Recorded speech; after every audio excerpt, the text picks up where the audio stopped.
Guys, magandang umaga sa inyo lahat. Tayo po ay kapagwa din sa din. Ating pong pagagawa ang ating pong ilalim ng lababo. Yan, tsaka po ito yan para maganda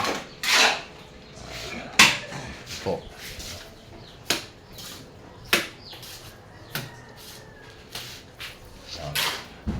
Ating pong pagagawa na yan para malinis.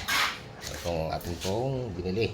Ang ating pong gisado ngayon ay 70 na po. Dahil na Yan po ang ating biniling tiles. ang lutuan ay pinagaganda. Yan po ang ating, dito po ang ating lutuan ng pansit. Yan po.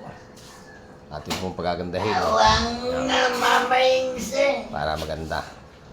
Thank you po sa inyong panonood. Share and like and comment. Thank you po.